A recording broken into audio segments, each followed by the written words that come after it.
Olá, sejam bem-vindos mais uma vez. É o nosso segundo vídeo. Nós vamos fazer a nossa primeira aula sobre o que vem antes da interpretação da Bíblia.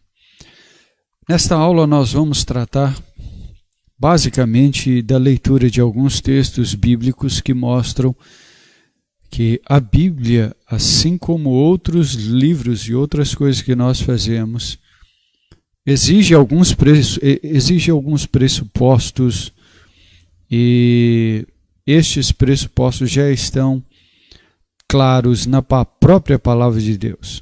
Vejamos o primeiro texto. O primeiro texto nosso é João 8,43, que diz: "Qual a razão por que não compreendeis a minha linguagem? É porque sois incapazes de ouvir a minha palavra." Jesus está falando estas palavras. E ele diz-nos o seguinte: qual a razão por que não compreendeis a minha linguagem? Ou o que ele diz? E ele diz: é porque sois incapazes de ouvir a minha palavra. Veja que é necessário, para compreender, é necessário ter uma capacitação que vem de Deus. Próximo texto, 1 Coríntios capítulo 2, verso 14, e aqui verso 13 e 14, nos diz assim: "Disto também falamos, não em palavras ensinadas pela sabedoria humana, mas ensinadas pelo Espírito, conferindo coisas espirituais com espirituais." Ora, o homem natural não aceita as coisas do Espírito de Deus porque eles são loucura, e não pode entendê-las porque elas se discernem espiritualmente. Esses dois versículos, na verdade, é de uma condição ímpar para nós, maravilhoso para nós, porque o primeiro, verso 13 aí, nos fala sobre a composição da palavra. Disto também falamos, Paulo está dizendo, não em palavras ensinadas pela sabedoria humana, mas ensinadas pelo Espírito. Ora, o que fora ensinado pelo Espírito? As palavras. Então, as palavras que nós temos nas cartas de Paulo e também, enfim, na Bíblia, são palavras ensinadas pelo Espírito, são palavras ensinadas. Isso nos mostra duas coisas importantes sobre a composição da Bíblia. A primeira é que é em linguagem humana, palavras. E a segunda é que não são palavras dadas pela inteligência meramente humana, pela mera inteligência humana, mas pelo Espírito. Esta palavra de Deus, isto é, as Escrituras, não podem ser compreendidas a não ser pela ação sobrenatural no coração, uma transformação. Não pode ser compreendida para a salvação. O homem natural não aceita as coisas do Espírito de Deus, porque eles são loucura, e não pode entendê-las, porque elas se discernem espiritualmente. Então, para compreender a Bíblia para a sua salvação, é preciso discernimento espiritual. Outra questão importante, outro texto, Hebreus capítulo 11, verso 3, muito importante. Pela fé entendemos que foi o universo formado pela palavra de Deus, de maneira que o visível veio a existir das coisas que não aparecem. Note bem que o autor de Hebreus nos diz que pela fé entendemos, Se o entendimento do universo, das coisas do universo, precisa de fé para entender o significado, o motivo, a razão da existência do universo, então imagine só todas as demais coisas, inclusive a palavra de Deus. É preciso ter fé. Nosso próximo texto é outro texto do nosso Senhor Jesus, que diz em João 5, 39 e 40. Examinais as Escrituras, porque julgais ter nelas a vida eterna, e são elas mesmas que testificam de mim. Contudo, não quereis vir a mim para terdes vida. Este texto, especialmente o primeiro versículo, é de uma condição importantíssima. Veja, por exemplo, para você ver, examinais as Escrituras. Diz respeito à atividade humana de examinar, de pesquisar, de trabalhar, correr atrás, como se diz aqui. Examinar as Escrituras era aquilo que os líderes religiosos deveriam fazer e faziam na época de Jesus.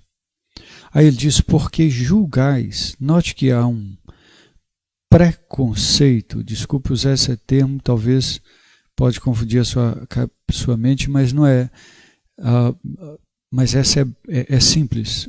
Há um julgamento, há um pressuposto. Há algo que tem na mente deles antes de ler a Bíblia.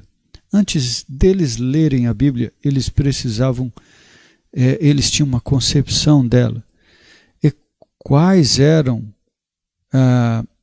era a concepção que dominava a mente deles quando eles examinavam as Escrituras?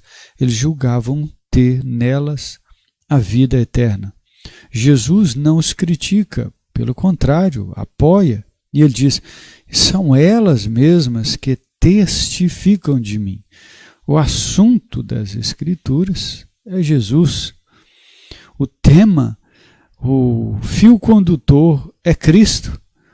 Então, veja bem, Jesus está mostrando que aquele pressuposto deles era correto. No entanto, mesmo tendo os pressupostos corretos, eles não conseguiam chegar a uma conclusão correta porque eles não queriam ter a vida eterna, ir a Jesus para ter a vida eterna. Verso 40. Outro texto de fundamental importância nos diz: toda a Escritura é inspirada por Deus e útil para o ensino, para a repreensão, para a correção, para a educação na justiça, a fim de que o homem de Deus seja perfeito, perfeitamente habilitado para toda boa obra. Note bem, aqui algumas asseverações que devemos fazer, algumas afirmações que são necessárias. Primeiro nos diz toda a Escritura, toda, ou no original cada parte dela, sem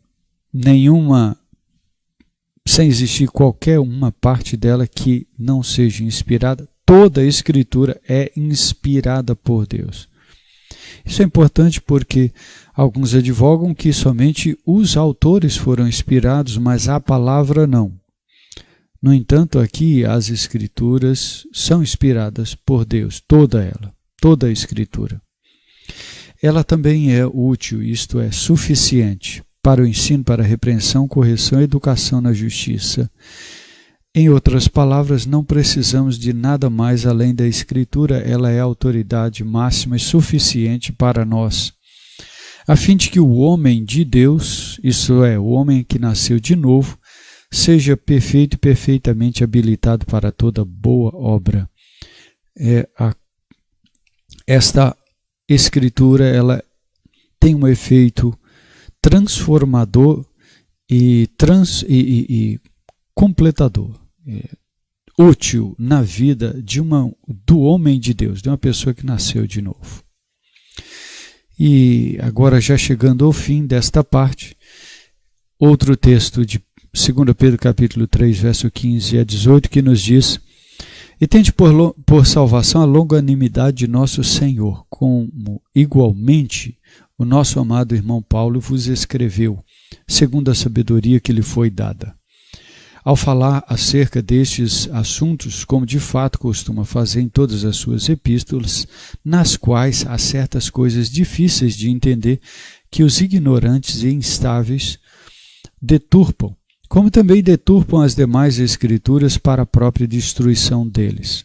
Vós, pois, amados, prevenidos como estáis de antemão, acautelai-vos, não suceda que, arrastados pelo erro desses insubordinados, descaiais da vossa própria firmeza. Antes crescei na graça e no conhecimento de nosso Senhor e Salvador Jesus Cristo. A Ele seja a glória, tanto agora como no dia eterno. Note algumas coisas. No início do verso 15 diz, está aí grifado, em negrito, tende por salvação a longanimidade de nosso Senhor, a graça, a bondade, a misericórdia do Senhor. E ele diz que Paulo fala desta longanimidade, ainda nesse mesmo verso, segundo a sabedoria que foi dada para ele.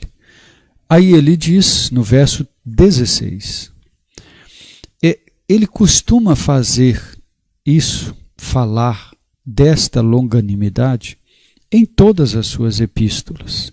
Esse é o assunto das cartas de Paulo, nas quais há certas coisas difíceis de entender. Note bem, as Escrituras possuem aquilo que a gente chama de perspicuidade. Ela pode ser compreendida facilmente até por uma criança. Mas há certos pontos difíceis, muito difíceis de interpretar. E aí é que entra um problema de pressuposições. Os ignorantes e instáveis deturpam. E Pedro estava falando daqueles que eram falsos profetas, que estavam introduzindo doutrinas heréticas dentro da igreja no seu tempo. E ele diz, como também deturpam as demais escrituras, isto é, os demais escritos que também são inspirados para a destruição deles. E ele nos alerta a não cairmos no erro desses insubordinados, mas sim crescei na graça e no conhecimento de nosso Senhor e Salvador Jesus Cristo. Meus queridos, este é o propósito da interpretação.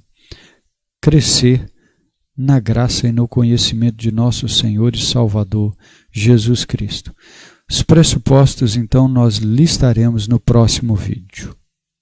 Fique com Deus.